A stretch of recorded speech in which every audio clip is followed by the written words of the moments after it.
देखिए, ये जो ढोंगी बाबा बनते हैं, इनको कहीं ना कहीं नेताओं, अधिकारियों और प्रशासन, इन सबका संरक्षण इनको प्राप्त होता है। इस पर मेरा यही कहना है कि अंधविश्वास फैलाने वाला रिस्पॉन्सिबल नहीं है। रिस्पॉन्सिबल हम होते हैं, क्योंकि हमें अपने आप को एजुकेट करना है। कि लोग शिक्षित होंगे तो अंधविश्वास के खिलाफ आवाज भी उठाएंगे और उस पर विश्वास भी नहीं करेंगे, तो ऐसी चीजें कम होंगी।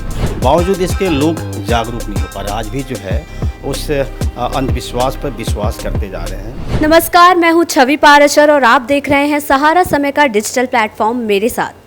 अंधविश्वास, जादू टोना और चमत्कारी शक्तियों को लेकर ढोंग करने वालों के खिलाफ अक्सर आवाजें उठती रहती हैं और समाज के सैकड़ों हजारों जागरूक लोग अपने अपने संगठनों के माध्यम से लोगों को इन कुरीतियों के खिलाफ आगाह करते रहते हैं। और अभी ताज़ा मामला जो जुड़ा है वो साकार हरि उर्फ भोले बाबा से जुड़ा है और इसी मुद्दे पर आज हम चर्चा करने वाले हैं अपनी सहारा समय की डिजिटल टीम से, जिसमें हमारे साथ कुछ जूनियर और कुछ सीनियर शामिल हैं। तो चलिए जानते हैं अंधविश्वास पर उनकी राय। सर, आपका नाम? सुरेंद्र देसवाल। अंधविश्वास पर क्या कहना चाहेंगे? देखिए, ये जो ढोंगी बाबा बनते हैं, इनको कहीं ना कहीं नेताओं, अधिकारियों और प्रशासन, इन सबका संरक्षण इनको प्राप्त होता है। वरना इतना बड़ा साम्राज्य ये लोग बना लेते हैं ढोंगी बाबा, तो इसका जो सीधा सीधा फ़ायदा उठाते हैं नेता अपने राजनीतिक हित के लिए, और भोली भाली जनता अंधभक्ति के विश्वास में आकर लुट जाती है। और ऐसा ही जैसे ये हाथरस में बड़ा हादसा हुआ है, ये हादसा एक सोची साची साजिश के तहत ही हो सकता है। इसकी वजह यही हो सकती है कि जनता भोली है और अज्ञानी है। ज़्यादातर से पढ़े लिखे और समझदार लोग कम जाते हैं, केवल वही जाते हैं जो चमत्कार का, अपनी समस्या को लेकर चमत्कार की उम्मीद से कि भाई हमारी समस्या का समाधान निकल जाएगा, परंतु ऐसा होता हुआ नहीं होता कहीं भी। लेकिन फिर भी जनता और अंधविश्वास में डूबे लोग इस झांसे में फंस जाते हैं, तो इसी कारण जो है ऐसे हादसे होते रहते हैं। ठीक है, आपने बोला कि नेता जो होते हैं वो इस चीज़ को लेकर मतलब कहीं ना कहीं इसका फ़ायदा उठाते हैं, तो क्या अभी जो हाथरस में जो मामला हुआ था उस पर आप क्या कहना चाहेंगे? मतलब उसको आप प्रशासन की गलती बता रहे हैं? इसमें प्रशासन पूरी तरह से इन्वॉल्व है, क्योंकि बिना प्रशासन के इतना बड़ा साम्राज्य कोई भी बाबा नहीं बना सकता। वहाँ पे पार्षद भी होते हैं, विधायक भी होते हैं, सांसद भी होते हैं, उनकी सब रेख देख में कहीं ना कहीं वो इनडायरेक्टली तौर पर उनमें इन्वॉल्व होते हैं। लेकिन वो इन सब चीज़ों से बचते हुए लेकिन राजनीतिक हित के लिए अपना उनको इस्तेमाल करते हैं, चुनाव प्रचार में और भी दूसरे मामलों में। अंधविश्वास के लिए ये जो बाबा जितने भी बनते हैं, जो अपने मंदिर में जो नए नए बाबा बनते हैं, ये अपने अपने एजेंट को तैयार करते हैं और हर एक गांव में, शहरों में भेजते हैं। और वो एजेंट जो है वो भोले भाले लोगों को वो समझाते हैं, बताते हैं कि भाई वहाँ बाबा ऐसे हैं, चमत्कार से आपकी कोई समस्या है तो उसको हल कर देंगे, उसको सॉल्यूशन निकाल देंगे और तुरंत ठीक कर देंगे। तो उनको कोई जो समस्या से ग्रसित लोग होते हैं उनको तो समाधान चाहिए होता है, वो जैसे तैसे करके उनकी बातों में आ जाते हैं, वो वहाँ चले जाते हैं। और बाई चांस कोई ना कोई ठीक भी हो जाता है। जो ठीक हो जाता है तो उसको वो मानते हैं कि हाँ बाबा का इसमें आशीर्वाद है, बाबा का पर वो है इसमें। तो इसलिए जो लोग हैं उसके द्वारा जुड़ते चले जाते हैं लोग और इस तरह से उनका साम्राज्य बन जाता है। इस पर मेरा यही कहना है कि अंधविश्वास फैलाने वाला रिस्पॉन्सिबल नहीं है। रिस्पॉन्सिबल हम होते हैं, क्योंकि हमें अपने आप को एजुकेट करना है। हमें सही गलत में निर्णय में वो जजमेंट वो हमारा होता है, क्या सही है क्या गई। क्योंकि जो सामने वाला अंधविश्वास फैला रहा है या जो भी ज्ञान दे रहे हैं, हमें नहीं पता ना कि उनकी क्वालिफिकेशन क्या है, उनका बैकग्राउंड क्या है, हम नहीं जानते हैं। हमारे समाज में जो वो लोग हैं जो पढ़े लिखे हैं, जिन्हें पता है कि वो क्या बोल रहे हैं, नहीं बोल रहे हैं, उनकी जिम्मेदारी बनती है कि हम लोगों को एजुकेट करें। क्योंकि अभी जो हाथरस में वो आप देख सकते हैं कि जितने भी लोग थे वो या तो लोअर मिडिल क्लास थे या मिडिल क्लास थे। जितनी भी भीड़ थी उसमें आप लोगों को देख कर समझ सकते हैं कि वो कितना एजुकेटेड हैं और नहीं है। तो मेरा यही मानना है कि ऐसे बाबाओं को दोष के ऊपर दोष डालने से बेहतर है कि अगर हम लोगों को एजुकेट करें तो शायद फ़र्क देखने को ज़्यादा महसूस होगा। देखिए, भारत में अंधविश्वास बहुत दिनों से चलता चला आ रहा है और उसका एक प्रमुख कारण है कि अशिक्षित होना। तो वो चीज़ों को समझ नहीं पाते हैं। विश्वास और अंधविश्वास में बहुत बारीक सा अंतर है। किसी चीज़ को हम विश्वास करते हैं कि ये चीज़ है, ये घड़ी है, ये समय बताती है, लेकिन समय खराब चल रहा है, किसी बाबा ने कह दिया कि समय खराब चल रहा है, वो अपने आप को समय खराब मान के किसी पत्थर के सामने जाके अपना सर झुकाना शुरू कर देते हैं। तो ये हमको अपने आप को, हमारी ये जिम्मेदारी है, हमारी भी जिम्मेदारी है और सरकार की भी जिम्मेदारी है कि लोग शिक्षित होंगे तो अंधविश्वास के खिलाफ आवाज़ भी उठाएंगे और उस पर विश्वास भी नहीं करेंगे, तो ऐसी चीज़ें कम होंगी।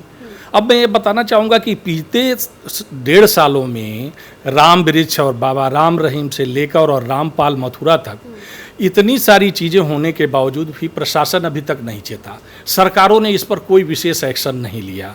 तो ये दर्शाता है कि कहीं न कहीं इन बाबा और इन पाखंड फैलाते हैं, पाखंड के विश्वास में लेकर जनता को गुमराह करते हैं, उनके खिलाफ कोई कार्रवाई नहीं होती है, इसलिए उनकी दुकान चल रही है। तो इस दुकान को चलाने में कहीं न कहीं सरकार का मौन समर्थन रहता है, प्रशासन उसकी अनदेखी करता है, तभी इसको बढ़ावा मिलता है। और चूंकि धर्मवीर जनता है, शुरू से ही भारत प्राचीन काल से धर्मवीर हुए, तो उसे कोई भी चीज़ धर्म की आड़ में समझा दिया जाता है, आध्यात्म की आड़ में समझा दिया जाता है, उसको वो सच मानकर उसी का अनुसरण करने लगते हैं।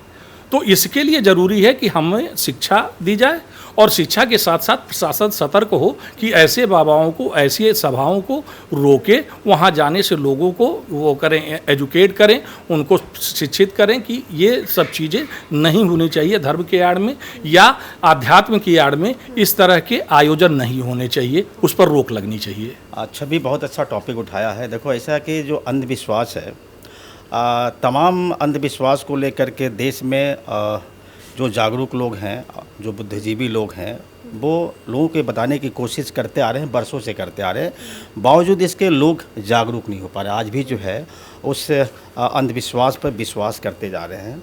लेकिन अब वो समय आ गया है, छवि मैं बताऊं कि अब एक केंद्रीय कानून बनाने की ज़रूरत है। हमारे देश के लोगों की आदत है कि वो बातों से कम सुनते हैं और डंडे से ज़्यादा सुनते हैं। मैं तुम्हें बता दूं छवि कि हमारे देश में जादू टोना और ये जो अंधविश्वास है, इसको लेकर के सबसे पहला कानून हमारे बिहार में बना था 1999 में। वहाँ ऐसा कोई नहीं करता है, ठीक है। उसके बाद से दूसरा राज्य बना था महाराष्ट्र, जहाँ 2013 में कानून बना था। मैं एक छोटी सी बात बता दूं तुम्हें, एक बार जब धीरेन्द्र शास्त्री वहाँ गए थे प्रवचन करने, कथा करने के लिए, तो वहाँ से वो चले आए थे। ऐसा कहा जा रहा था कि जो चीज़ें वो दिखा रहे हैं वो उस अधिनियम के तहत वो एक अपराध था, लिहाजा उन्होंने वहाँ से वो सत्संग बंद करके वापस लौट आए थे।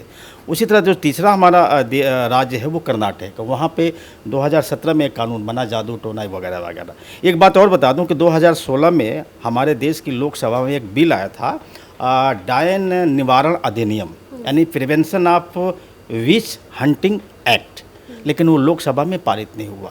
तो कुल मिला के मैं कहना ये चाह रहा हूँ कि इन अंधविश्वासों को लेकर के अब बाबा दिखाता है, अभी जो बाबा जिनकी बात हम लोग कर रहे हैं, वो बाबा अपने हाथ में चक्र दिखा देता है।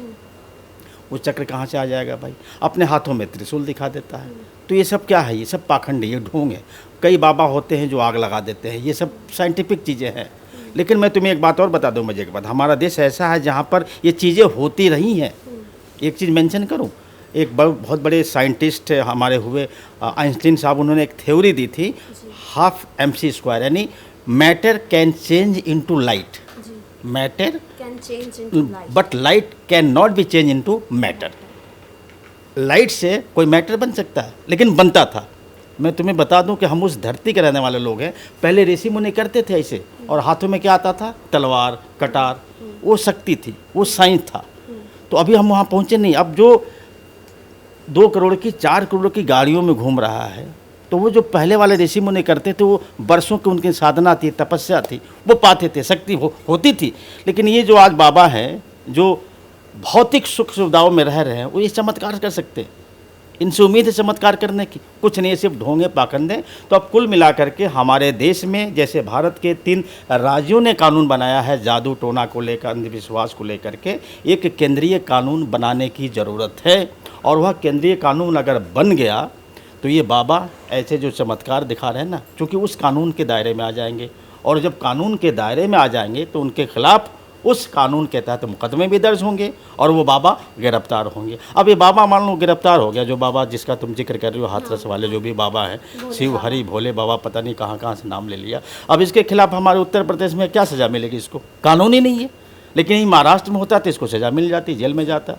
कर्नाटक में होता तो इसको सज़ा मिल जाती, बिहार में होता तो सज़ा मिल जाती। तो कुल मिलाकर मैं ये कहना चाहता हूँ इस तुम्हारे इस प्रोग्राम के जरिए कि अब देश में इन अंधविश्वासों को लेकर के एक केंद्रीय कानून बनाने की सख्त आवश्यकता है, क्योंकि हमारे देश के जो तथाकथित जो लोग हैं, जो आज भी इन चमत्कारों को सही मान करके उनके पीछे भाग रहे हैं, जैसे शाही जी ने कहा कि शिक्षा अशिक्षित है, ये तो बिल्कुल सही बात है कि, लेकिन दुर्भाग्य इस बात का है कि बहुत पढ़े लिखे लोग भी इन बाबाओं के चक्कर में पड़ जाते हैं, इन बाबाओं पे विश्वास करते हैं। पढ़े लिखे लोगों की संख्या भी कम नहीं है, लेकिन तो मैं ये कहना चाह रहा हूँ कि अब एक समय आ गया है कि एक केंद्रीय कानून बने और उस कानून के तहत जब ऐसे बाबाओं को पुलिस उठा के जेल में बंद करेगी, सज़ा देगी, तो मुझे लगता है कि ये जो इन पाखंडियों पर जो विश्वास लोग कर रहे हैं वो शायद डर के मारे नहीं कर पाएंगे, क्योंकि बाबा वो चमत्कार दिखाने की हिमाकत ही नहीं करेंगे। सर, आपने अभी बोला था कि प्रशासन जो है वो कोई कार्यवाही नहीं कर रहे हैं, प्रशासन इस मामले को लेकर कोई कार्यवाही नहीं कर रहा और 121 लोगों की मौत भी हो गई है। तो क्या लगता है, अभी कल रात ही बाबा फरार मिले, उनके घर पर छापेमारी हुई थी, तो ये कार्यवाही सिर्फ दिखावा है? छवि देखो, मैंने क्या कहा कि अगर बाबा प्रशासन या पुलिस चलो बाबा को पकड़ भी लेती है तो बाबा को किस धारा के तहत, देखो हमारे किसी को भी पुलिस अगर गिरफ्तार करती है ना तो कोई ना कोई एक्ट लगता है, और अब तो 3 हमारे कानून भी आ गए। तो अब सवाल ये कि उसके खिलाफ जब कोई वो जो कर रहा है, जो पाखंड दिखा रहा है, सो कॉल्ड चमत्कार वो जो कर रहा है, उसको रोकने के लिए हमारा कोई कानून नहीं है ना, तो पुलिस किस कानून के तहत उसको जेल में बंद करेगी? किस कानून के तहत जेल में बंद करेगी? मान लो बाबा को पुलिस पकड़ भी लेती है तो बाबा पर कैसे सिद्ध करेगी, कैसे कह सकते हैं कि बाबा नहीं 121 लोगों का हत्यारा बाबा ही है? हाँ भाई, उसके आयोजक जो थे, जिन्होंने आयोजन किया था, बाबा फर्ज करो हमारे टीम कोई कार्यक्रम यहाँ होता है तो हमारे जो ऑनर हैं, जो मालिक हैं, तम्बू टेंट लगवाने की जिम्मेदारी व्यवस्था वो तो नहीं करते ना। मान लो हम जैसे लोगों को जिम्मेदारी दी जाती है, आप जैसे लोगों को जिम्मेदारी दी जाती है, और हमने जो है वो जिम्मेदारी निभाई नहीं, तो जो आयोजक थे उन्होंने एक तो गलत संख्या बता करके वहाँ अनुमति ली, पहुँचे 2.5 लाख, बताया 80,000, और दूसरे में मान लो 2.5 लाख पहुँच भी गए, वो कार्यक्रम हमेशा होता रहा है। तो पुलिस और प्रशासन को पता है कितनी भीड़ होती है, लेकिन उन्होंने इस तरह का वहाँ कोई इंतजाम किया नहीं।